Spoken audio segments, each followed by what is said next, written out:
online ရနေပြီးတော့မှတစ်ဖက်တစ်လမ်းဝင်ငွေရကျင်နေဆိုလို့ရှင်တော့ဒီဗီဒီယိုတော့မိတ်ဆွေတို့အတွက်ပဲဖြစ်ပါတယ်ဒီနေ့ဗီဒီယိုမှာတော့ YouTube channel ဖွင့်နေကိုရှင်းပြပေးသွားမှာပဲဖြစ်ပါတယ်ကိုယ့်ရဲ့ YouTube channel ကို subscriber 1000နဲ့ watch hour 4000ပြည့်လို့ရှင်ရင် YouTube ကနေပြီးတော့စပြီးတော့ဝင်ငွေတွေပေးနေမှာပဲဖြစ်ပါတယ် channel ဖွင့်နေရောကျွန်တော်အသေးစိတ်လေးရှင်းပြပေးမယ်တေချာလေးလိုက်ပြီးတော့လုပ်ကြည့်ကြပါ Okay စလိုက်အောင်ဗျာ Chrome ကိုတွားလိုက်မယ်တွားပြီးဆိုရင်ဒီမှာအဆက်လေးတွေရှိမယ်အပေါ် down လေးမှာပြီးဆိုရင်တော့ဒီမှာ YouTube ဆိုတာလေးကိုနှိပ်လိုက်မယ်ဒီအပေါ် down လေးမှာဒီ icon လေးရှိရပါတော့ဒီမှာ create your channel ဆိုတာလေးတွေ့လိမ့်မယ်ဗျကျွန်တော်ဒါလေးကိုတစ်ချက်နှိပ်လိုက်ရင်အစားအသောက်နဲ့ခီးသွား channel ဆိုပါဆိုဗျာအဲ့တော့ကျွန်တော်ဒီမှာရေးလိုက်မယ်ဗျာဟုတ်ပြီကျွန်တော်အောက်က user name ပေါ့နော်user name ကိုတော့ကျွန်တော်ဒီမှာသတိထားမှာကမြန်မာလိုရိုက်လို့မရဘူးကျွန်တော်အင်္ဂလိပ်လိုပဲရရမယ် food and travel ဒါဆိုလို့ရှိရင်ဒီမှာဘာပြလဲဆိုတော့ဒီမှာဒီနာမည်ကယူထားပြီးသားဖြစ်တယ်တဲ့သူများယူပြီးသားနာမည်မဖြစ်ရအောင်ပေါ့နော်လုံးဝမသုံးရသေးတဲ့နာမည်ဖြစ်ရမယ် travel and food by လာရှိုးဆိုပါတော့ဒီနာမည်တော့မရှိတော့ဘူးကျွန်တော်ကျင်းသေးတယ်ဟုတ်ပြီနော်ဒီမှာမရှိဘူးကျွန်တော်ထင်တဲ့အတိုင်းပဲအဲ့တော့ကျွန်တော်တို့ channel ကို create လုပ်မယ်အဲ့တော့ create channel ဆိုတာလေးကိုနှိပ်လိုက်မယ် Okay congratulations YouTube channel လေးကိုဖန်တီးပြီးတော့ပါပြီ10%လို့ပြောတာပါ Okay ဟုတ်ပြီကျွန်တော်ဘာတွေဆက်လုပ်အောင်မလို့အဲ့တော့ customize လုပ်မယ်ဆိုလို့ရှိရင်ဒီအပေါ်မှာဒီမှာ customize channel ဆိုတာလေးကိုတွားမယ်ဒါလေးအားလုံးကို continue ကိုပဲဆက်ပြီးတော့နှိပ်လိုက်မယ်ဘယ်ဘက်ကဒီအောက်မှာ customization ဆိုတဲ့နေရာလေးကိုတွားမယ်ဒီမှာကျွန်တော်အရင်ဆုံးလုပ်ရမယ့်အားကကျွန်တော် visit info ပေါ့နော်ကျွန်တော်အချက်လက်လေးအရင်ဆုံးတွားပြင်မယ်ဒါကိုယ့်ရဲ့ channel name စောစောပေးပြီးသွားပြီစောစောကကျွန်တော် profile name ကိုလည်းပေးပြီးသွားဒီမှာ description ကိုယ့်ရဲ့ channel ကိုလာကြည့်ပြီးဆိုတော့ကိုယ့်ရဲ့ channel ကဘယ်လိုအကြောင်းအရာမျိုးတွေတင်နေရတော့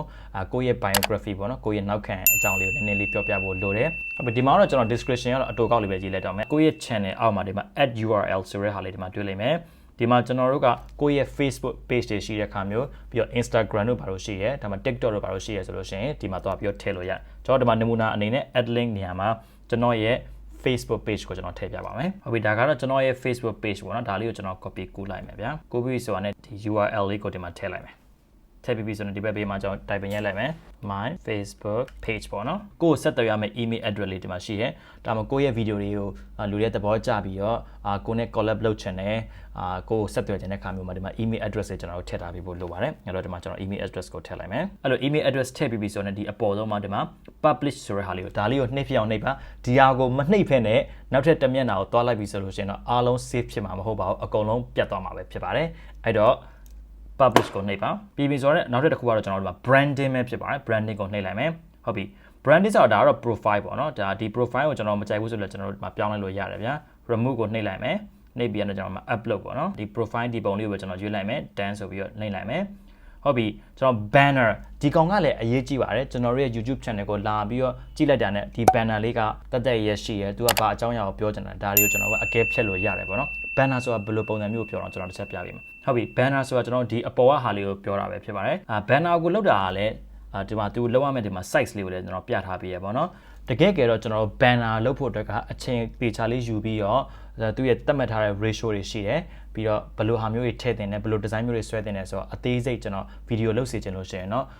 ကျွန်တော် comment လေးမှာရေးခဲ့ပေးပါအောင်ကျွန်တော်တို့ဒီ banner လေးကိုထည့်မယ် okay လောလောဆယ်ကျွန်တော်ဒီမှာ done လို့ပဲလုပ်ထားလိုက်မယ်ဟုတ်ပြီနောက်တစ်ခုတော့ကျွန်တော် video watermark ဘာကိုပြောရဲဆိုတော့ကျွန်တော်ပြပေးမယ်ဒီ video ကျွန်တော်ဖွင့်လိုက်ပြီဆိုတာနဲ့ဒီ down လေးမှာတက်တာ subscribe ဆိုတဲ့ဟာလေးဒီမှာတက်လာဒီဟာလေးကိုကျွန်တော်ပြောတာပဲဖြစ်ပါတယ်ဟုတ်ပြီဒါကလည်းကျွန်တော်လွယ်တယ်Canva နဲ့ပဲအလွယ်တကူသွားလုပ်ပေးလို့ရတယ် tutorial လေးလုပ်ပေးပါဆိုလို့ရှိရင်ကျွန်တော် comment လေးမှာရေးခဲ့ပေးပါအောင်ဒီမှာတော့ကျွန်တော်အစင်းလေးလုပ်ထားပြီးသားရှိတဲ့အတွက်ကြောင့်မလို့တစ်ခါလေးတန်ပြီးတော့တင်လိုက်ပါမယ်ပြီးပြီဆိုတာနဲ့လုံးဝမမေ့ပါနဲ့အပေါ်ဆုံးမှာကျွန်တော် publish ဆိုတဲ့ဟာလေးကိုနှိပ်ပေးပါဒါပြီးပြီဆိုတော့မပြီးသေးပါဘူးနောက်ထပ်အရေးကြီးတဲ့အပိုင်းလေးရှိပါသေးတယ်ကျွန်တော်ရဲ့ video တခြားသူတွေ online ကနေ share ပြီးဆိုလို့ရှိရင်တွေ့လာအောင်ဘယ်လိုလုပ်ရမလဲပေါ့နော်ဟုတ်ပြီအဲ့တော့ကျွန်တော်setting ကိုသွားမယ်ဒီမှာကျွန်တော် setting ကိုသွားလိုက်ပြီဆိုတော့ကျွန်တော် January တွေ့မယ်ဒေါ်လာကတော့ USD နဲ့ပဲထားထားပြီ channel ကိုသွားမယ်ကျွန်တော်ရဲ့မြန်မာနိုင်ငံကို monetization ကမပေးရတဲ့အတွက်ကြောင့်မလို့ပါအဲ့တော့ကျွန်တော် Thai တို့မဟုတ် Singapore နဲ့ပဲကျွန်တော်ရှာရတဲ့အတွက်ကြောင့်မလို့ပါအဲ့တော့ဒီမှာ Thai ပဲထားထားပြီးမယ် keywords ဒါလုံးဝအရေးကြီးပါတယ်ကျွန်တော်ရဲ့ video ကို online ကနေရှာပြီးဆိုတာနဲ့ဒီလို keywords တွေကျွန်တော်ကပါမှကျွန်တော်တို့ video တွေ့မှာပေါ့နော်စားမယ်သွားမယ်ပေါ့ဒါဆိုကျွန်တော် travel and food vlog ဖြစ်တယ်အဲ့တော့ကျွန်တော်ဒီမှာ food ပြီးရတဲ့ကျွန်တော် comma လေးတစ်ချက်ချလိုက်အဲ့တော့ automatic ဒီလိုလေးဖြစ်သွား travel ဆိုတော့ကျွန်တော်တို့ဗားရပြန်တော့ hotel ပေါ့နော် hotel လည်းပါမယ်ဒီမှာတော့ကျွန်တော်အများကြီးဆက်ပြီးတော့ထည့်သွားလို့ရတယ်ပေါ့နော်ကိုယ့်ရဲ့ channel ပေါ်မှာမူတည်ပြီးတော့ဒါတော့ကျွန်တော်နမူနာအနေနဲ့တစ်လောက်နဲ့ပဲရက်ထားလိုက်မယ်ဟုတ်ပြီဒါပြီးပြီဆိုတာနဲ့ကျွန်တော်ကဒီဘက်ဘေးမှာ advanced setting ဆိုတာလေးရှိရဲကျွန်တော်ကတော့ဒီ travel and food blog ဖြစ်တဲ့အတွက်ကျွန်တော် click အတွက်မရည်ရွယ်ဘူးပေါ့နော်အဲ့တော့ကျွန်တော်တို့ရဲ့ content က click အတွက်မဟုတ်တဲ့အတွက်ကြောင့်ဒီမှာဒီကောင်လေးကိုကျွန်တော် no ဆိုတာလေးကိုရွေးပြရမယ်ဒါမှမဟုတ်ကိုယ့်ရဲ့ channel ကပုံမြင်လေးတွေပြောမယ် ကလေးအတွက်ဘူးတူတာလေးလုပ်တယ်ဆိုလို့ရှိရင်တော့အပေါ်ဆုံးက yes ကိုနှိပ်ပြပါကျွန်တော်တို့ကလေးတက်မဟုတ်တဲ့အတွက် no ပဲနှိပ်လိုက်ပါမယ်ကျန်တဲ့ဟာတွေကတော့ဘာမှမလုပ်တော့ဘူးဒီတိုင်းပဲထားလိုက်မယ် upload default ဒါကလည်းမလို့ပြကျွန်တော်တို့က video တစ်ပုတ်အစ်